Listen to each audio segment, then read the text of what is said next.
But anyway, I was discussing with Murray, you know, if we can't go to Cordele, either because of consensus here or they don't want us over there, there might be a good thing to just try and do our cross-country camp here at Monroe. And I got some concern from Michael. It says, well, you know, there's not as much landable area around here as there is in Monroe. And I kind of question that. So what I wanted to do with him, and he's not here, of course, is go over this. So I had a couple of flights up that I've done a while back. One here, I've got a couple down in Cordele, but obviously we fly at Cordele because the task area, so it's better. I mean, there's so much more landable area.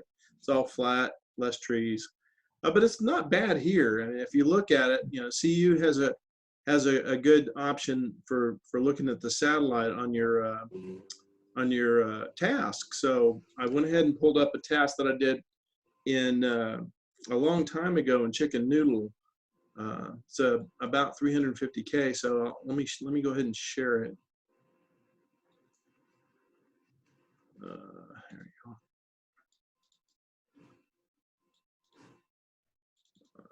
There. All right. Ooh, so, nice flight. Yeah, it was my big year. This was 2007. So I went up to Toccoa, and then down here, and it was an OLC flight. So I was going to go back to Monroe, but I had so much altitude here that I decided to extend a little bit and went south towards the Class B, and then went home. Joe, what is that second turn point that this you one had over here? No, a little more to the right. Yeah, what is that point called? Prater Ranch. I think it's Elberton. Prater's Ranch. Prater's Ranch. Yeah, okay, that's a great place. Yeah. Yeah. So I didn't quite get over there. That is kind of the no man's land. This whole area here. There's very little. There aren't any airports. The green. Going up north and northeast towards Anderson and further, there are lots of airports. Yeah.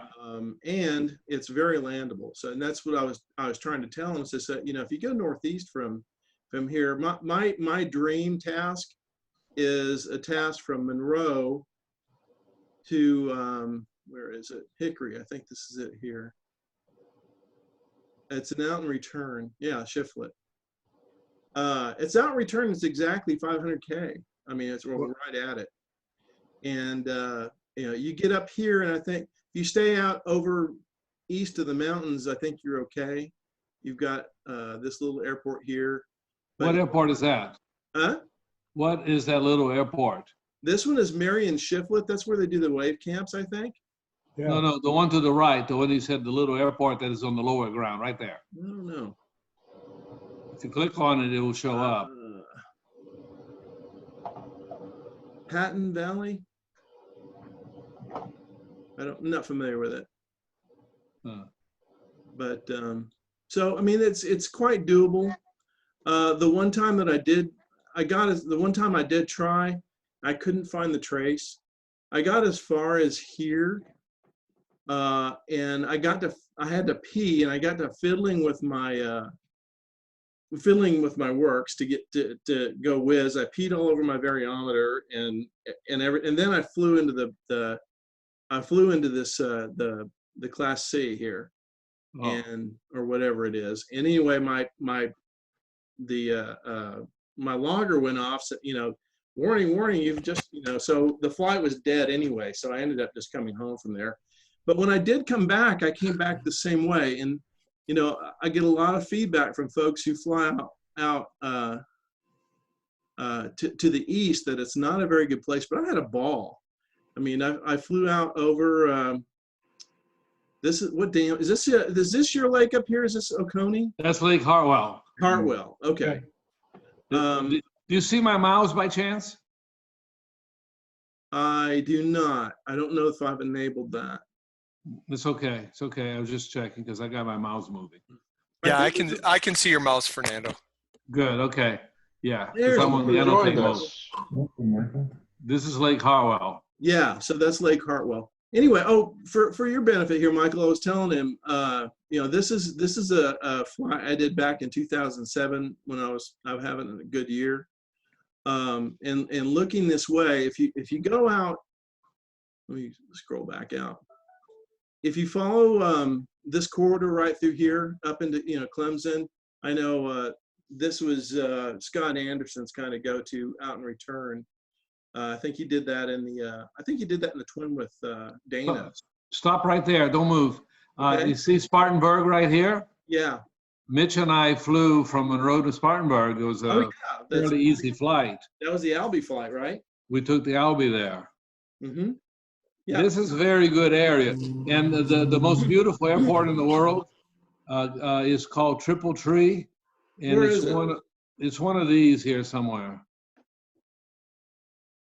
It's a 7,000 foot grass runway. To your right. Go to the right, past Anderson. Keep this way here. See my Greenville, Spartanburg is right where- here. Is this it? Triple Tree right here. You see my mouse? Is No, I that do it? not. Do you don't see my mouse? No. No, I see a mouse, but I don't see the You see me vibrating over He's- here on the right? Yeah, Keep he's going, right Joe. north of To the Morse. right, Joe. Keep moving your mouse to the right. Keep moving. Triple Another Tree, inch got there. it. Oh, you know why it's under the I've got your Yeah, there it is. okay, yeah. There it is. Wow. To your Yeah, right, right there. Yeah, you've well, let's go in a little closer here. I would definitely declare Triple Tree and return as a great flight. That's a great Or place. Anderson or Clemson. Wow, that is nice. Look at that. 7,000 feet grass. Let me explain to you. Stop right there. It's got a pond like here. Yeah. And you see this pond right here? It's stocked with trout. We did one GTA. I was a competition director. We had the whole fleet lined up right here. Al Tyler was right there. Do y'all see my mouse? No, No, I don't see it. I don't see it. Okay. Let me see if I can annotate. Hang on.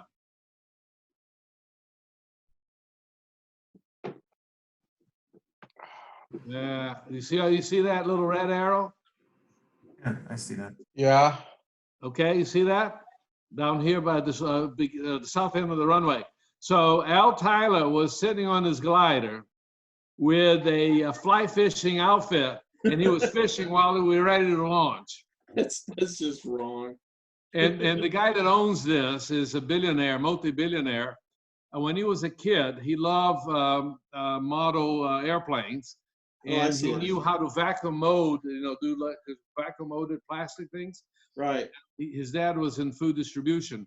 So his dad one day said, "Son, could we use that to make a bottle with that technique?" He said, "Sure." Long story short, they invented the PET bottle and the bottle for drinks, the Sunny water bottles, all kinds of bottles. They sold those bottles to Coca-Cola, the machines all over the world. So he donates to the community. This is a beautiful airport. The bathrooms have marble tops, 24 holes and sinks for Holy people who want cow. to get there. Holy cow. So anyway, so going to the northeast is really strong. That Michael, I don't know if you were on yet. This is about 350K. It was a 300K FAI triangle. So I mean, so you can do a 350K triangle out of Monroe very easily. In fact, this one you could have I think this was the declared task, which I elected not to do. But that again, this keeps you around some airports. If you orient it a little differently, Yeah. you Your second leg, Joe, if you want to go from Toccoa to Thompson, Yeah. that's a pretty good run there too, because it gets you close to Washington. If you all need right, it. Washington is down here. There's Thompson right here. Yeah. Yeah. You Okay. can see that whatever is brown is more landable than the dark. Right. Right. My 300K speed triangle record at 75 miles an hour was about what you have here. I went here, and came straight against the wind in a continuous cloud street. The idea is you want to line up whatever is your longest, toughest leg, not your final leg necessarily, but in this case it was. but you want to line up against the wind, exactly on the wind. Because, you know, it's hard to fly upwind by zigzagging, although sailboats do it, they have to do it. But on a glider, you want to fly against the wind, straight up the wind, because that's how the cloud streets will be lined up. Because you do not want a thermal when you're going upwind, because you blow back. Then you blow back, you blow back. Right. You want to do all your thermaling with tailwinds and do your upwind. So whatever the wind is, line up your long leg against it. Right. So getting back to the task area, you know, if you zoom in pretty close here, and we'll just follow my path, you know, it's really quite friendly. I mean, Well, that's the thing that I wanted to ask Joe. I thought that land like that looked friendly until I was running with Brian in his Super Cub, and it ended up being like, okay, at 3,000 feet, because I was up pretty close to where you went last year, and it looked this friendly. But when I got down closer, like 2,000 feet, 1,500 feet in flying with Brian, I was like, I wouldn't want to put my glider in a lot of those fields. They were deceptive to me. And so that's why I wanted to ask you guys, like, this looks good. I can see, you know, little minor discolorations for stuff, but is it deceptively good looking, or is it actually pretty good to land in these fields, was my question. Okay. Well, let's look at this one small area here. This one is probably not a good idea because that's probably water right here, right? Yeah. Yep. See where I put the star? Yeah. Not the star in the woods, because Joe moved it. But what's the first criteria we talked about 2 weeks ago? Color, surface. You see the color? Yeah. It's brown. It's safe. Right. And we can go back out a little bit.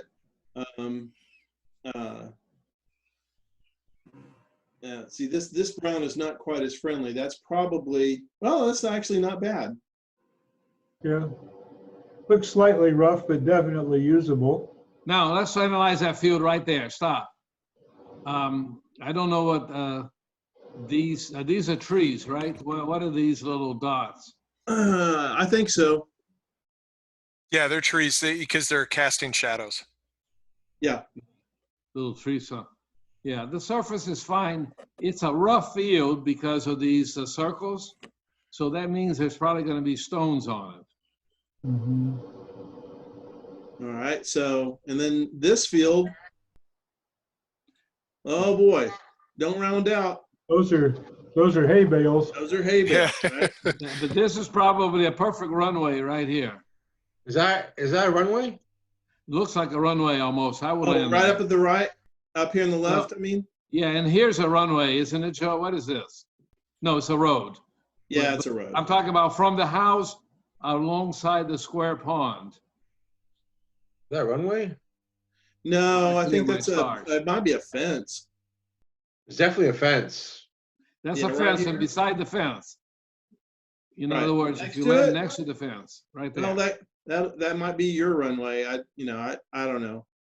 But there are a lot of better places than that. Yeah, no, and you scroll out. Let me get back out.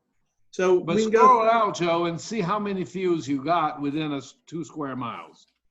Okay, let's just count them.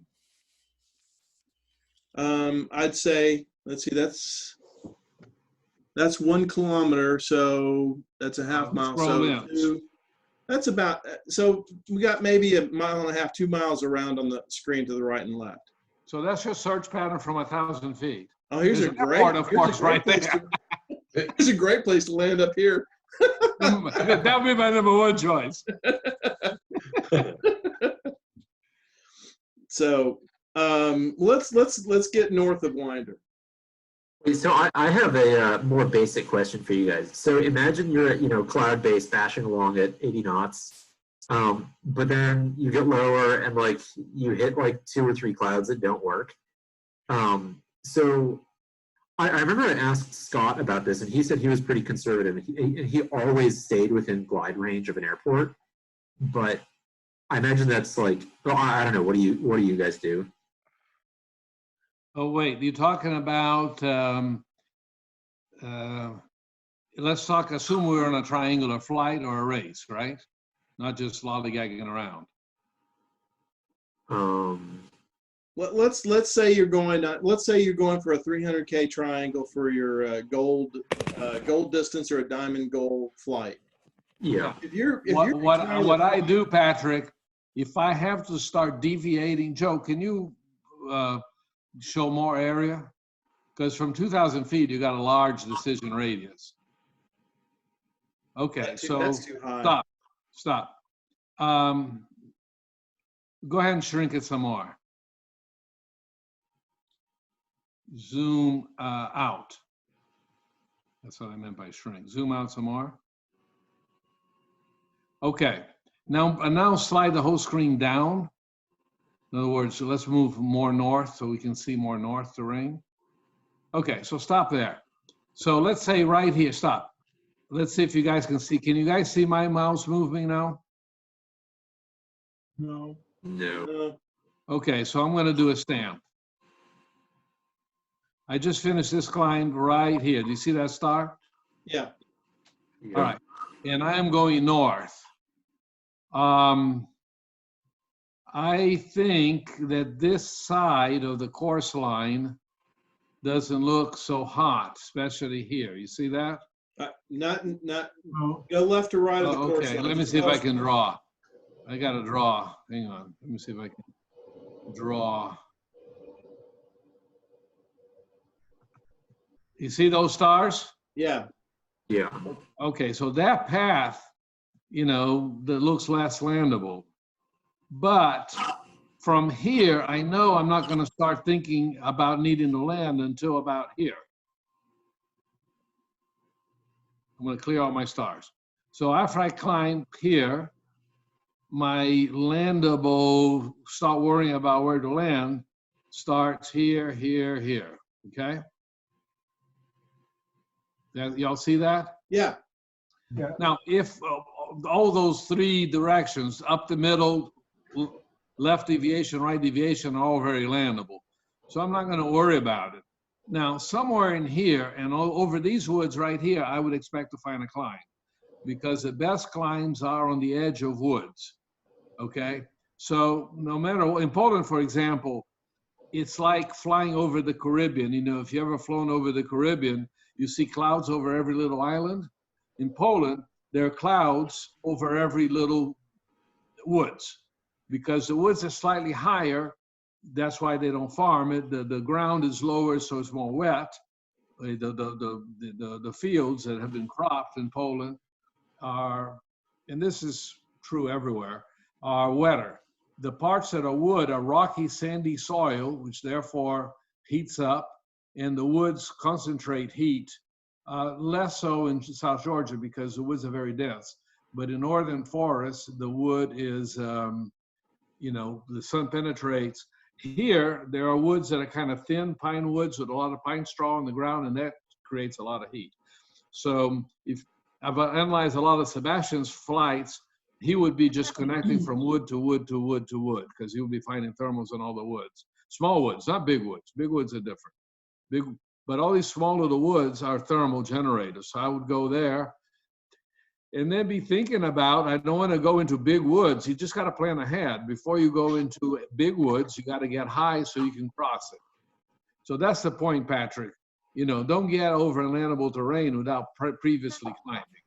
You just got to plan ahead as you go. So you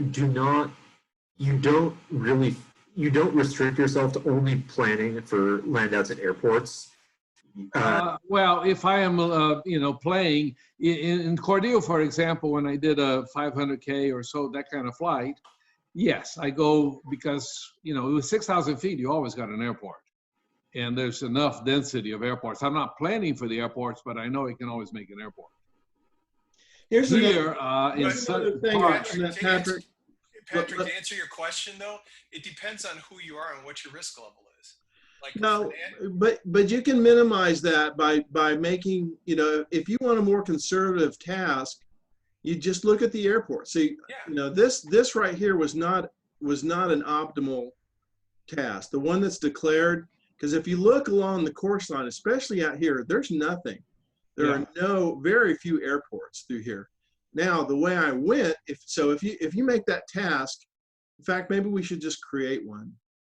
Yeah, because that's the way I fly, really, Patrick, is if I'm flying just for a triangle, I try to be conservative and plan legs over airports. Okay. All right, so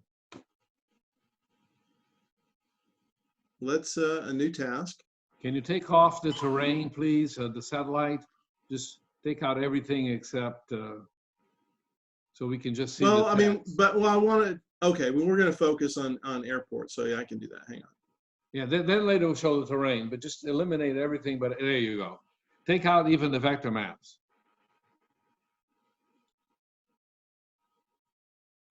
You go to the very bottom left. Very bottom, Joe. Very, Okay. very bottom of your screen. The lowest point, well, you can do it there too. Okay. There you go. Now we can just see airports. Okay. And now shrink it to a 300K kind of scale. Okay. So we'll. So if you go from here to Franklin, from Monroe to Franklin, you're over nothing but airports. Right. Yeah. No, but that. So you've got 79. So that's actually not too bad. All right. 79. You could do that. And then come over to McCormick County, Alberton, Hester, McCormick County. Keep coming, keep coming, keep coming, keep coming, and to the right, no, to the left. Sorry, to McCormick. All the way to the right edge of the screen. I've got, hang on. You're doing good. Keep I coming. had, all your faces were covering up the screen. All right. Oh, keep coming. There you go, McCormick. Now go to Washington, and you got an airport in the middle for McCormick. I don't think that's enough. No, go to Washington. We do more than a triangle. Well, And then, to and then to Madison or Greensboro, and then home. well, Now you got airports everywhere. right. And but if I'm talking more about FAI, or, if you're doing a diamond goal, you can't do that. Right, then Well, come to but you can fly mid-SAS. that course. I mean, you could fly that course and follow those, but this obviously wouldn't be a good. So let's do another task that's just a diamond goal. Joe, can I interrupt you 1 second? Sure. The diamond goal doesn't have to be an FAI triangle.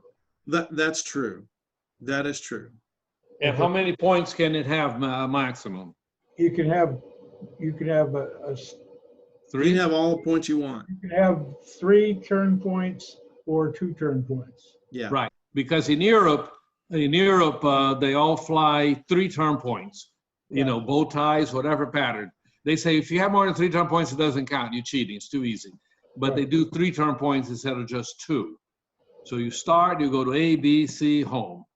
That's what I recommend to everybody here: is do W's, do bow ties. But if you have too many, it kind of is cheating. But you also got to start and finish at the same point. yes, do a start, then 3 points in a bow tie, or however you pattern it. Does not.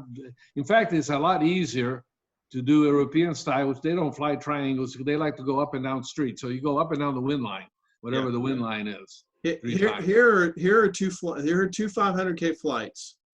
This one, the bow tie in the center, is Mitch's. This is on the day after that I did my 500K. I started. Can you show it? Huh? Click on it and show it to us. Oh, I'm sorry. Right up there, number 7.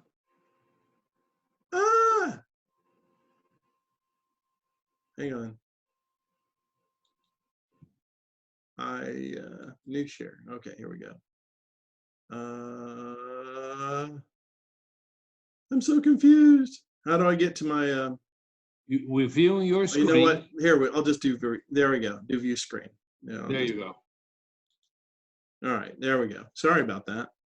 So, here's Mitch's. I did mine on Saturday, and Mitch and a whole GTA class did theirs on I think the following Monday.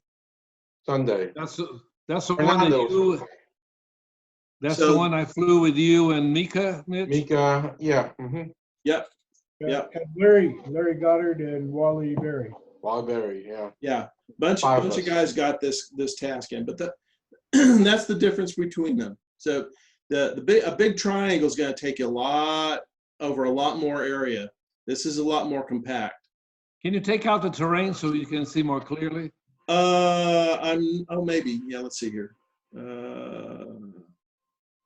I don't think you can on Google Earth. Terrain down there, right there. There. Whatever. We can see. No, it. maybe not. That's on Google Earth. That's not on CU. No, it's not on CU. Let's do that. I think I can do this on. Let me see what I've got on CU. We can see it. Now we see your whole screen, so be careful what you show us. I don't have any porn up or anything. Hang on. Anyway, that was a fun bow tie, Mitch. No, that is. Yeah. It was a pretty good day too. Yeah, I really recommend bow ties for everybody who's beginning cross country. All right. So there is my Now 500. notice the wind direction. So that long leg had a tailwind. You would have performed a lot better had you done that long leg upwind. Actually, it didn't work that way. I left at 11:30 here, and I Yeah. flew downwind at cloud base was about 3,000 feet. Oh, And- okay. Yeah. And I flew downwind. I left early, like 11:30, Mhm. and I got down here. I couldn't actually see down here. You can see I was kind of meandering around because of the smoke. This turn point was actually obscured. So I went in, grabbed it, and then had to fly back out of the smoke. Good. The And- wind is not correct right there, that wind arrow. You can see, but from the thermal's inclination, you can see actually the actual wind. Yeah, The wind arrow is done before you launch, maybe, or whatever. yeah, I don't know. But But- well, it's, yeah, so you can see it's maybe more from the south. Anyway, From the east, yeah. yeah, from the east. And then it becomes northeast, if you notice, on Yeah, the upper leg. That leg looks beautiful right there. right. And then this is up at Butler, I think. Uh-huh. And then straight out east past Dublin. And then this leg was downwind, it was late. I flew this very slow. I only flew maybe 48 knots. I mean, it wasn't a big zoomer. I almost landed here. I Yeah, actually shot for a field. I Yeah. got down to about 1,000 feet here. but you got a beautiful tight climb right there. Very Yeah, nice. it was a lifesaver. I had two big climbs that got me home. This one, and then at Eastman. Where's Eastman? Just past That's it right there. Right there. That was the last thermal I actually felt. Can you click on the altitude on the barograph picture? You see your height rate. No, over here, up above on top. Okay, go left. Keep going left. Keep going left. There. That's your barogram. Where is it? I don't know. Maybe taking a while to populate because I've got so much stuff open. Oh, you know why? You've got it kind of really blown up. No, I don't know what happened. Check your unit altitude. Yeah. On altitude. Go You to got altitude. you got speed. There you go. There you go. Nice. Very nice, Joe. Especially those last two climbs. Look Those at last those. two, yeah, those were my saving throws right there. This one in particular. Holy shit! You climbed like 5,000 feet. Huh? It was a spectacular day. You know, It was a spectacular weekend. I flew this same task. Whoops. like we talked about in our class the other day, from 7,000 feet, you can do anything. Right. It's all about the day. It is. Is that why Cordele is so much better than Monroe? Because the cloud bases are just 1,000 feet, 2,000 feet higher. It gives you that many more options. We get those cloud bases at Monroe. It's not as often and as consistent, but honestly, a typical day in Cordele is between 45 and 6,000 feet AGL. Right. So 7,000 foot day is an exception. A 7,000 foot day is a day that you go for your 500K. Yeah. 8,000 foot day, you can fly. Last year at the contest, Cordele contest, we had only 2 days in 15 meters, but they were 7,000 plus days, 8,000. And my speed was 79 miles an hour for the task. And here's So you do a 500K in under 3.5 hours. Yeah, this is Mitch's on the very next day. Okay. Yeah, that was Mitch's. So did we fly together the whole flight, Mitch? The whole flight. Yep. So that's also my flight. Can I see the altitude trace, please?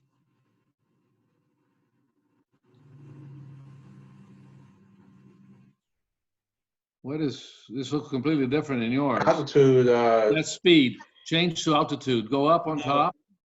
Right there. Altitude. There we go. Yeah, Never got low. Yeah, the day was not. hello Dublin, lowish. Yeah, wow. Yeah, the day was not as good as Sunday or whatever day it was after. So Now go to the statistics.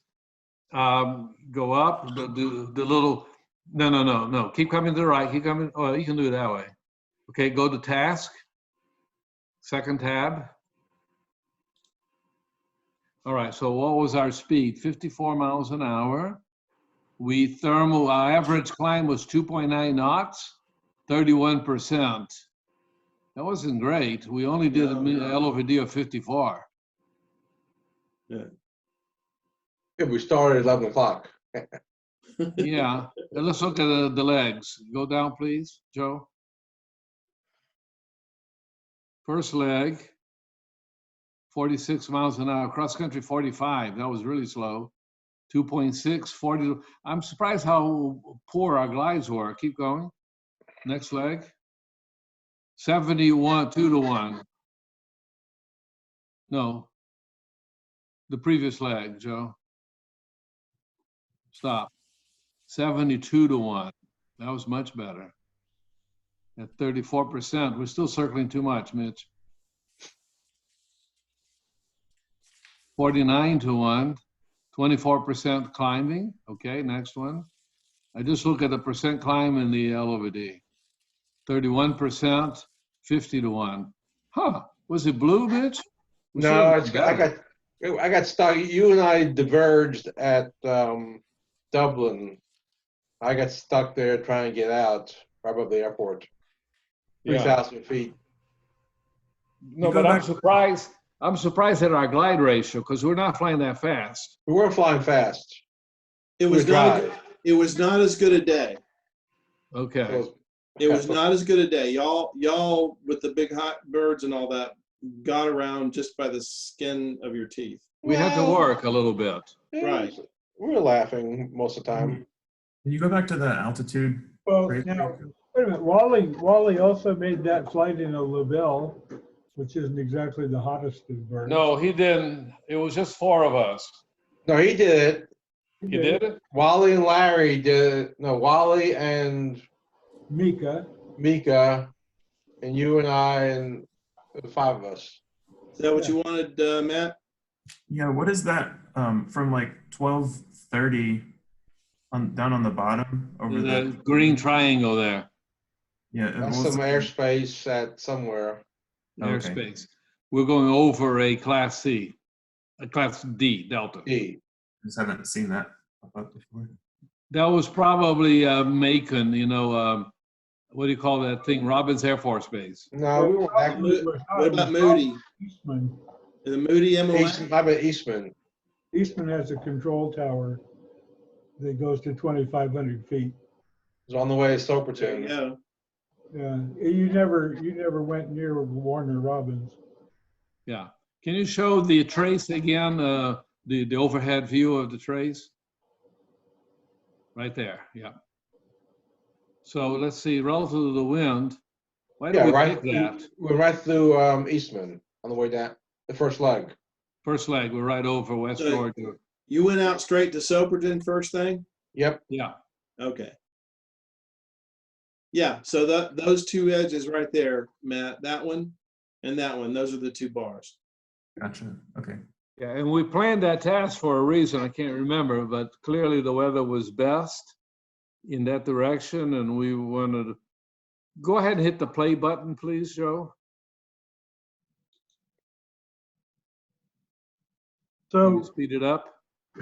so you, There we go. you said though that you'd really want to plan the task up and downwind, but it was mostly crosswind. Well, let's see what the wind really is. We hadn't taken off yet. Yeah. But just looking at the thermaling drifts,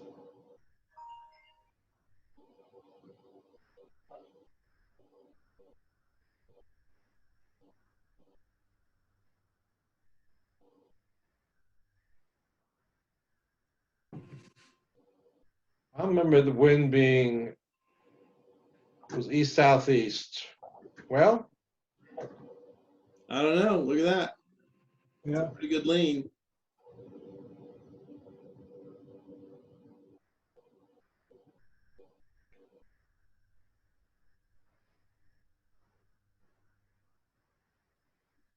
So And they're off.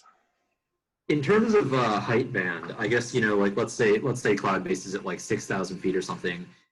Do you usually like when do the you know, let's say it's like a 4-knot day or something.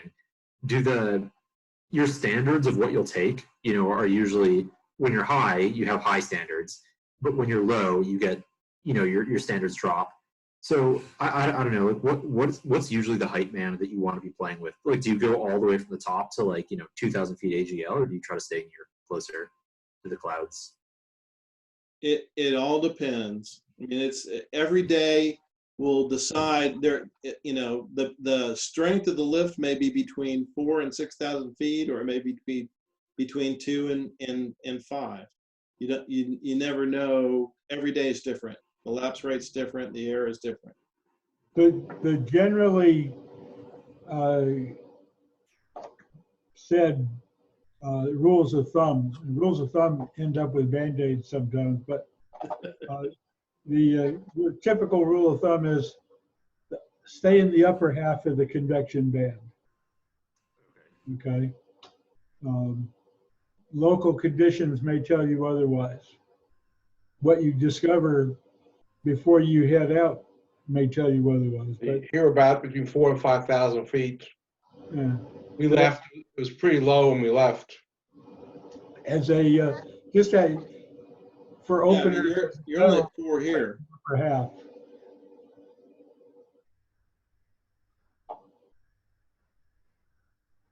There you go.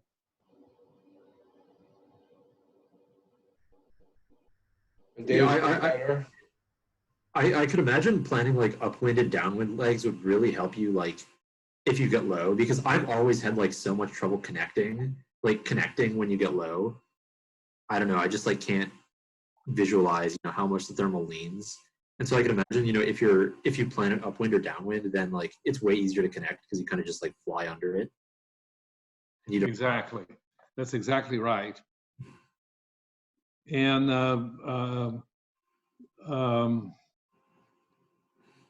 upwind is actually the easiest because you get to fly through the cloud before you connect sometimes. Downwind, you've got to decide, do I take it now or as it gets stronger? Because you're going to be entering, the thermal is in the beginning, okay? If you're in the middle of the height band and the thermal is leaning away from you. So when you hit it, it says, is it going to get better? Is it going to get better under the stronger part of the cloud? So flying upwind straight is, you know, and that is by far the most important leg from a racing point of view, because, you know, in other words, if you have 10-mile-an-hour wind, and if you are cruising at an average of 60, against 10 miles, you're going to do 50 racing speed, ground speed. With a tailwind, you're going to do 70. But you slow from 50 to 40, that slow down is a lot bigger penalty in minutes than to slow down from 70 to 60 in minutes. So upwind legs are crucial, crucial, crucial. And as you say, Patrick, it's a lot easier to line up cloud streets and even locate thermals. And that's why I try to, you know, locate my longest leg if I'm doing a triangle, yeah, as an upwind leg. Patrick, when you're flying, just observe things. Look at smoke from fires. Watch what it does. And you'll get a rough idea of what thermals are doing also. You know, the smoke from fires goes up more or less at about the same speed as thermals go. Yeah. Well, so if the smoke is leaning way over, so are the thermals. And what you'll see sometimes is the smoke will go along the ground for half a mile and then go straight up. It all depends on what the velocity of the air layers are as you go up. Okay. And this is for boasting and entertainment value. This is a 27,600 foot climb. Uh-huh. That's at Minden, my diamond altitude. Back in the days we did, we had smoked foil. I don't have a record of it.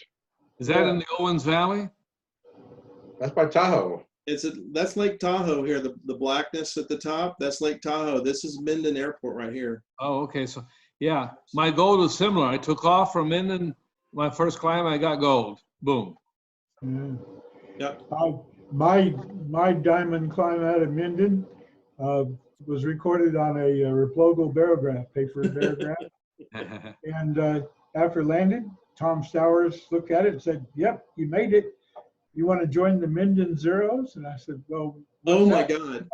it's our club." "Well, sure, what the hell." So he takes my barograph and rips it up. My heart almost stopped. And when it started up again, I was going to kill him. And Hey, Patrick, my first gold at Minden 300K, you know, flight gold. I had rented a Pegasus, which was like similar to an ASW-19. It's a standard class airplane of the second generation. And it didn't have, of course, no GPS. It didn't have anything to navigate, including it did not have a compass. And I, you know, back then we navigated by compass, and I had never flown in Minden before. I didn't know where I was going. So here I'm going to go 300K over this kind of unlandable desert terrain that you see here with no compass. And I get a little map, and it wasn't going to do me much good, but at least I knew what the turn points was. I said to Tom Stowers, who ran Minden, says, "Tom, you know, how am I going to fly? I rented this plane from you. How am I going to fly a 300K triangle and with no compass?" He says, "Fernando, come outside with me." We stand right about here, and way to your right on this picture, no, way to the left, actually, going down the valley to the left and to the bottom left, there's a mountain called Mount Patterson, which he's not showing it here. But Mount Patterson was visible from the ground. He says, "You see that over there? That was 100K or 80K out. Fernando, that's your first turn point, is that mountain. Do you think you can hit it from here?" I said, "Okay." And then he says, "What is your next?" And you see, look over there, the Silver City. You see, that's your next turn point. He showed me the 2 turn points from the ground, and then Minden, but let me finish my story. Apparently, the joke was on me because he had palmed my barograph and torn up a a junk one. Mint and zeros, our motto is, we don't need no stinking badges. Yeah. So, So we're very spoiled, but you can fly at 300 Ks in Cordele very easily. And yeah. Well, out of Monroe, two 500K triangles have been flown to the south as well. I don't have traces on either one of them. yeah, Dave Stevenson went from Monroe to Swainsboro to Butler back to Monroe in under 5 hours in a DG 400. yeah, 100 kph is a normal speed, you know, for a standard class type airplane in Yeah. So, good but not great conditions. and then John Bojack flew the same one 5 years later in 6 and quite a bit of minutes, hours, same triangle. Yeah. And going south in that direction, there's a lot of trees and Yeah. not so much landable terrain. But there But are. what I would recommend, Patrick, the key skill, you know what it is launching at 11 o'clock and staying up. Yeah. You can't do it if you launch at 1. So just when you're at the airport and everybody's hanging around the tent, driving, you know, people just relax. Oh, it's not good enough. I don't want to waste a tow. You just launch and show the old guys that are hanging around, you know, waiting for the clouds. You just launch and you stay up, and you know, as soon as if there's any kind of streets, you just keep following them. Just go in whatever direction the clouds mark, straight under the clouds into the wind or with a tailwind, and you can go forever from 3,000 feet flying in a cloud street. The other point is that launching early is really good practice for hanging in there. As long as you launch while there's some thermals. And we'll be discussing that Tuesday evening. That's a beautiful flight, Joe. What are you showing? This Valley. is the day that Rand Baldwin and I think Bill Elliott. Rand Baldwin flew 1,000 K on the Sequatchie Valley, and I think Bill Elliott did too in Atlantic. This is April 2000 something, 7, 8, I don't know. But Dana and I flew this. We flew the ridge. This is Chilhowie. We flew the ridge for a little bit. We climbed up and we decided, well, let's go ahead and head into the wind. And this, you know, just like you're saying. So you see, it's a pretty stiff wind, but you know, our climbs are up to around 7,000 feet. Yeah, you're flying against 15 knots of wind, but straight up wind to the Sequatchie Valley. Right. So we flew into the wind all the way. So about here, I see the ridge and I see the Sequatchie Valley, and I start diving down. And Dana says, "What are you doing?" Because I knew where we were and I knew what we were doing. And we went down and we grabbed the Sequatchie Ridge. Dove down. Right, nose down, went all the way down, flew down just a little while. Dana had to come back and give 777 back to Dan. So we went ahead and came back. But look at the downwind. You know, had a little trouble getting back up. But when we got up here, look at this ride downwind. Isn't that amazing? No, you had a tiny little thermal there. You could have done it without ever turning. I didn't have to touch that, did I? No. But you did. No. And this is Chicken Noodle.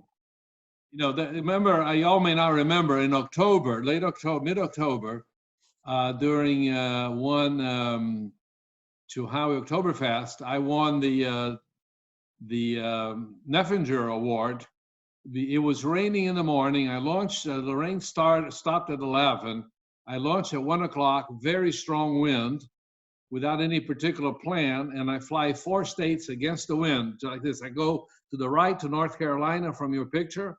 I go all the way to Tennessee, to Alabama, and back, 400K free flight, starting at 1 o'clock after the rain, because the cloud streets just formed spectacularly.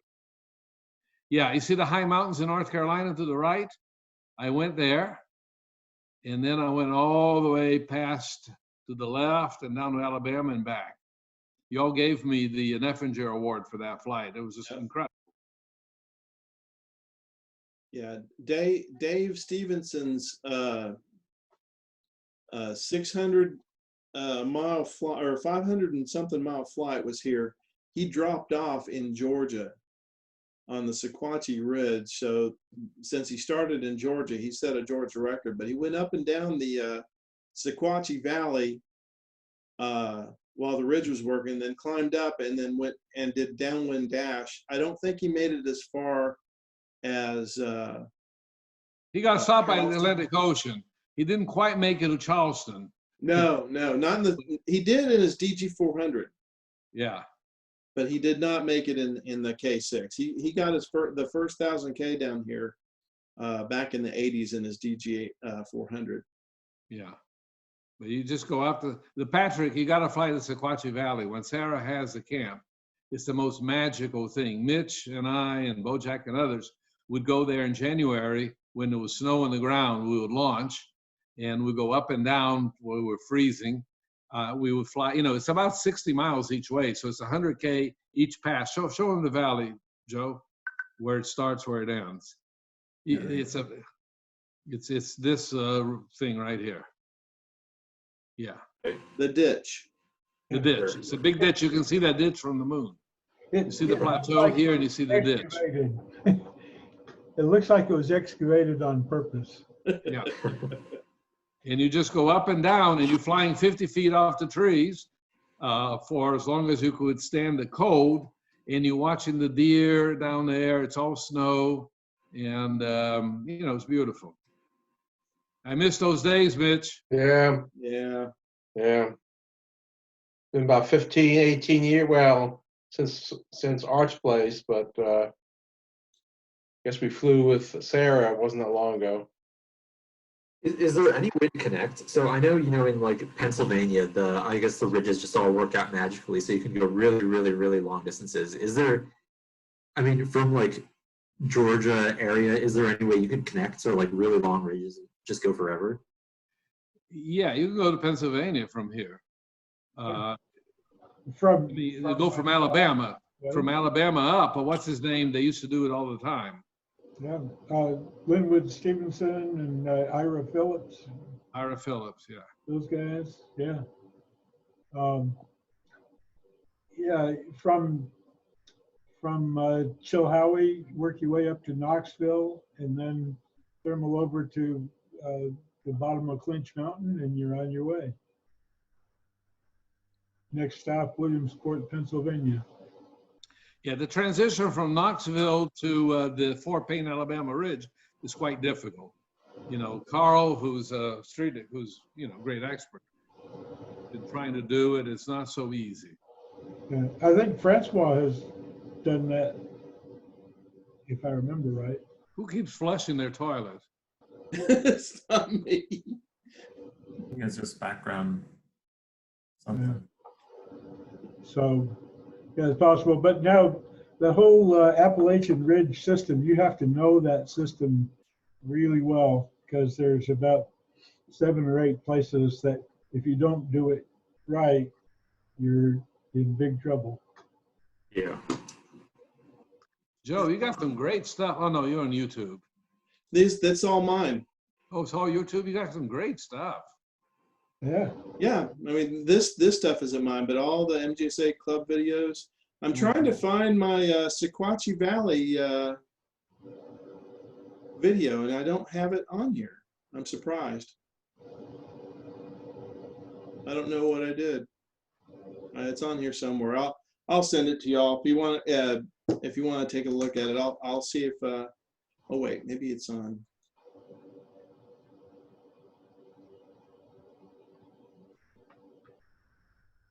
There it is, Sequatchie 2014. You publish all the stuff on public YouTube? Yeah. Mm-hmm. Well, cool. So this is the Sequatchie Valley. Look at there. Patrick and Matt, have you been there? I have not. Sarah was trying to talk me into bringing up one of the gliders for this year, but obviously that never happened. It's one of it's magical. That was Dana, actually one of his first flights after he got hurt. This is Andrews Murphy or what? Oh, this is Marion County. This is Marion. County. This is one of the, well, you flew this day with us. You were here. Yeah, that's when you landed 100 miles an hour, Fernando. Right. What? I landed. This was at the Sequatchie Ridge Camp 6 years ago. Yeah, I landed about a minute behind you, and you said at least 70 on final. And you. Oh, yeah. Okay, I'm beginning to remember now. We were landing to the south, were we not? Yeah, we did. Yeah. Oh, yeah, I do remember that landing. Yeah, that the day the ridge sort of started working late. It wasn't working with much early, and then it turned on. There we go. What sort of airplane is that? Is that a It's an open Cirrus. Chicken noodle. Chicken noodle. World champion in or U.S. national champion in 1970. U.S. champion. U.S. champion. 1970. You 70, have yeah. to watch. This is an open class airplane. Big This wings. is one of the scariest tows ever. Now it's speeded up, but you look at the aileron deflection. Yeah. The windsock is perfectly perpendicular to the runway. Standing out stiff. Yeehaw. With some floppy wings on that thing.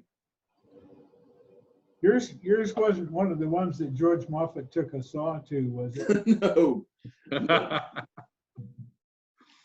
Let's you move a little further out here. you must watch a movie called The Sunship Game. Oh, yeah. Matt, have you seen The Sunship Game? A I have, cult yeah. classic. Philip gave me a bootleg copy of it. Yeah, Patrick must watch The Sunship Game. oh, See yeah, what I'll gliding do was that. like in the classic period. Matt's back. I was here. I was saying bye to Michael because he said he was leaving. Oh, This is really cool the way you mounted that camera, Joe. Yeah. I've got some great photographs too. They're upcoming. What a classic tail. I wish to show more of the tail, but Yeah. There you go. That's the Sequatchie Valley, the big ditch. the big ditch. you're so high that it looks low down there. But Right. it's about 1,800-foot walls on either side. You're really high. You're not flying the ridge. Yeah, 45. I was 4,500. No, but I didn't have to turn. I mean, it was that strong. The lift was amazing. Is that you, Mitch? Can't see. Could have been. I think it was. So we'll fly 60 miles up, 60 miles back twice. Right. It was spectacular. And here, look at that streak. That's looking, you can see the camera on my wing. But that's looking across. I headed across. I went all the way to the other ridge without turning. I mean, there was so much lift. Went to Mount Eagle, I guess, huh? No, I didn't go past it. I was too chicken. Oh, Here's yeah. Sarah. There we are. Yeah. Yeah. I think it was What her restaurant is birthday. this? This is Sarah's birthday, I think. Yeah. There's Dana. Jason. I'm sitting next to Sarah on this side. Mm-hmm. Yeah. So there's Beautiful movie, Joe. And there's Chicken. You have any Andrews Murphy movies? I love do. that place. I do. We got to do more camps, with this club. Well, Murphy would not be a good place Not anymore. anymore. It's no longer a sleepy little airport. Mm-hmm. Oh, God. Oh. Oh, wow. Freaking 20 years ago. Yeah. Let's see if I can find Anders Murphy. Yeah. there it is. To climb beside a cloud, gain 4,000 feet next to the cloud, along the cloud, in a canyon over the cloud is incredible. It's a decent wave site. That's why we went, for the wave. Yeah. That is Mike Deffenbaugh's plane. I think John Bojack is flying it here. Yeah. This is in 1998. You have videos back then? VHS, man. This is a capture. The music's great on it, but I don't know how to get it on there. There's Julie, and there you are, Fernando. 25 years ago. 25 That's years Michael ago. Vaughn. Michael got skinny and That's John. My John. I think you won B class, right? That's what you were telling him. That's what's on the video. Oh, that's what That's it was. Michael and Marcus Wegner. That's the guy I threw out of the club. 1998, my 27 was brand new. That's the year I took delivery of it in January. Oh, cool. So maybe I had it there, I guess. I don't remember. oh, I think you were in the EFX. I took EFX, okay. I think so, yeah. I drove it up, yeah. Because there's Gosh, a picture man. of you in here. I think it's in this video. Is this the creek where whoever landed there? This, And Art made everybody wear a whistle because one person landed on that creek. that's the name to Halo, I think. John, Yeah. that's John and my buddy. You remember Tom Miller? Oh, we're assembling our Grobe. We had a twin Grobe. Yeah. Eric Barron. Eric Barron, right? Mm. And there's EFX's trailer. And Marty Frisch. Mhm. Dave- Yeah. So who's flying there? Is this the 21 we have now? Yeah, Yeah, that's the red one. this is the one. This is the one that had some damage to the bulkhead under the front wheel. At the end. It was this trip, wasn't it? Yes, it was. Landed short by the lip. Yeah. On the runway. He hit the nose Really, right man. on the lip of the. It was ugly. And he was an instructor. We had just gotten this, I think. Yeah, it was this summer.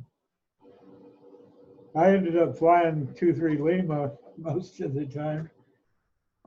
This is great. 22 years ago. Wow. Yeah. Actually, Blue day, another person telling was Turbo Tom. You can hear him in the video on the radio. There's Marcus. Elvis. Yeah. And Whose plane was that? That's Romeo His. Charlie. It's his plane. That's It was the one his you plane. broke. So when you Before we bought destroyed it for the club. No, Yeah. Mark. Yeah, from Marcus Krepis. I got to go pee. I'll be right back. Man, this is Who was towing us with the decathlon? Bob Davis. Yeah.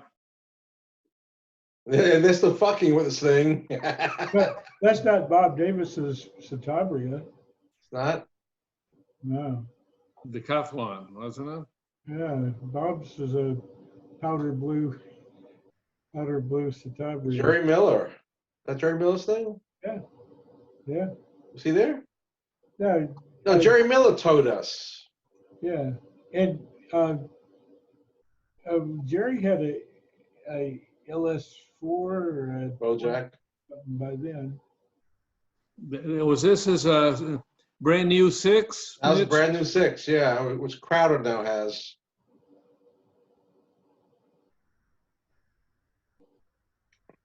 That was a great performing airplane. But he got pissed when I got a 27, you did, or others did. And then he spent all that money, he's not happy.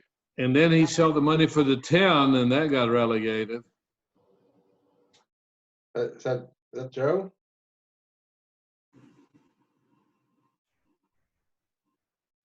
EFX. Was that Me. you? That's me with a beard, my beard, yeah.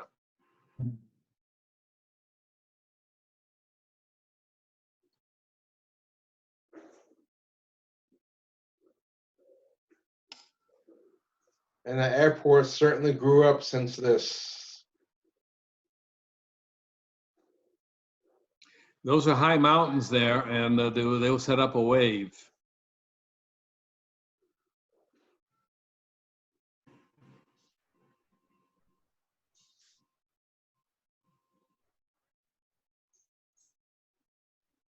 Bella? Very good filming, Joe. What kind of camera were you using? I think he's still MIA. Oh, he's still away. So on these, but do people typically fly with water, or for these fun flights you just don't worry about it? This is just fun flying, no water. It was also getting cold too upstairs. That was a Pawnee before we took it down for recovering, I think. Yeah. It's over. Where is it? No. That's Larry's car over there. And that was 01. That's why I was flying EFX. No. I don't Yeah, remember. there's 01 there. Yeah. 01. There's his trailer. In his trailer, Larry. Maybe this was before 98. We'll have to No. It's 98. It's 98? Yeah. That's because Mike Reisman left. Mm-hmm. That's the reason we were there instead of Chilhowie. There's John Burnson and his first wife. Is it Karen? Is that Karen, Karen. yeah. That's Karen. I like Karen. Mm-hmm.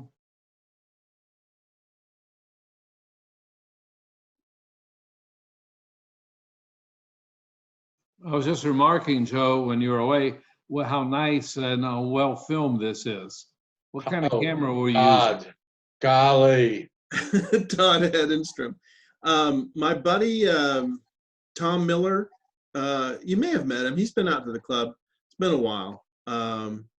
But he also did the Massa video for us. Remember when Clyde took us up to Massa and Cedar Creek, and we did that we were video? researching other clubs. Yeah, he was the one that did all that video for us, and he's actually filming this right here. Mm-hmm. And I think that was Turbo Tom in the tow plane. Eric Barron. Mm-hmm. He took Tom up for a ride. Mm-hmm. Harley, you weren't there, were you? Yeah, I was. I was there. Fine. I didn't fly it the whole time, but I flew it about half the time. Okay. I've actually I aero towed a Grobe home from there back to Etowah Bend one year. We started going there, Mitch, with Derek, what, in the mid-'80s? It was the early Early 80s? 80s. Nacho Mamas. Right. I wonder if that's still there. Okay, guys, I gotta go. Just got an alert here. All right. See you, buddy. Yeah, I also have to go. I'm my roommate doesn't have a car, so we have our grocery run. Okay. You don't need a car. You're supposed to stay home. Yeah, that's why it's called a run, a grocery run. Yeah. See you, Patrick. Hey, Yeah. Yeah. I might have to bail out too. So. Yeah, it's getting. We've been on here a while. All right, this was fun. This was Yeah, fun. absolutely, absolutely. Yeah, thanks for imparting the knowledge. Hopefully, well, maybe this summer is going to be a bust, but hopefully sometime we can put it to use. I don't think so. We'll see. We'll see. I'm optimistic. We'll see. Don't give up hope yet. Yep. We'll do it as soon as it makes sense. Yeah. Yeah. All right, I'm off. Y'all. See ya. All right, who else is left? Is that it? Wayne's here. Wayne? I can't get my screen back.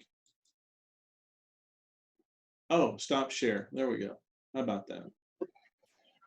Hi, Wayne. Can't hear you. Hi, Joe. There you are. He's on the phone. Say hi to Patricia.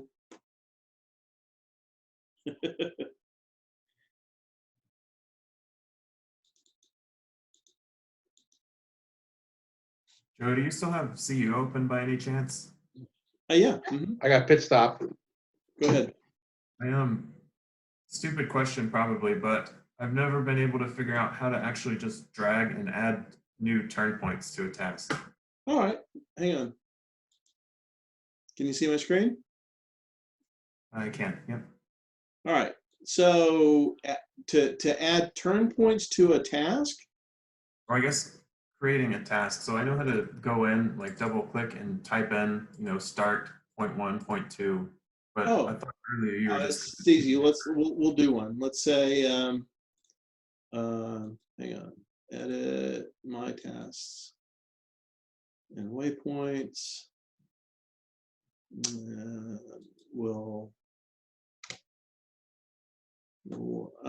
Let's add a new one. So you see the little green plus sign there? Yep. You just click that. Now you should have set a home waypoint. Edit home waypoint. All right. And home waypoint should not be there. Let's make that Monroe. Yeah, mine's set for Monroe. Now let me set mine. I don't know why it's set there. Oh, you know what? I think I wanted it there. We'll just leave it there for now because it's real close. So yeah, to drag, you just select add, and then you go to the place that you want to start. All right, and you click once, right? Let's say you want to go to Franklin. All right, see how the arrow appears? You can move the screen using the arrow. It's kind of a pain in the ass. Okay. I'm able to click and drag as long as I don't double click it again. Right. Well, okay. So you click. All right. Then you click there, and let's say you want to make a FAI triangle. You'll find some point. Let's zoom out a little bit. This is really slow, I guess, probably because I got so many windows open.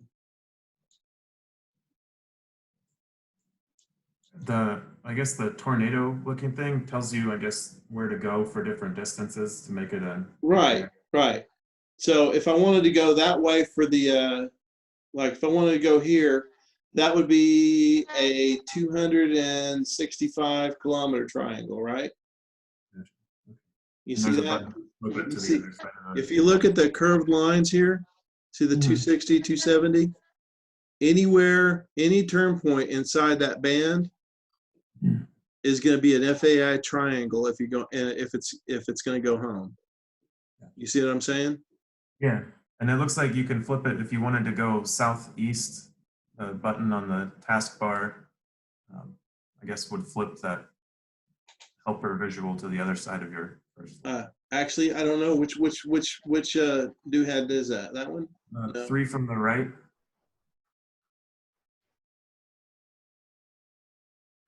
I think one to the left, rotate FAI area. Oh, there you go. I learned something. I have learned something. I did not know that. Did not know that. So we'll make a 230 FAI triangle. All right, and you click on Monroe, and then you hit the escape key. And there you go. So did you add your own turn point down there? No, you went to. No, I went to Washington. If you wanted to add your own turn point, you just do it. Or you can add the. So like there's Franklin, and let's say we want to make it 290. You right click, and then waypoint here. Okay. And then you name it Matt.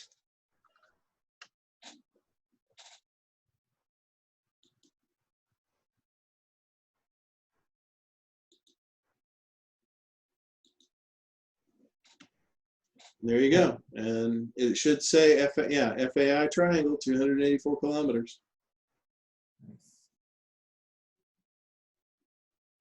I guess that should have been more obvious, but thanks for showing me how to do it. No, that's fine. This is the great thing about this. This is the same thing we did a few days ago. Was that you? Who was on here before that we went through this with? Oh, Todd Fine. It was me and Mitch and Todd Fine. He had exact same questions, types of questions about CU. And now I'm smarter because I know how to flip the I never knew how to get that around. So anyway, my chicken's done. Who else is on here?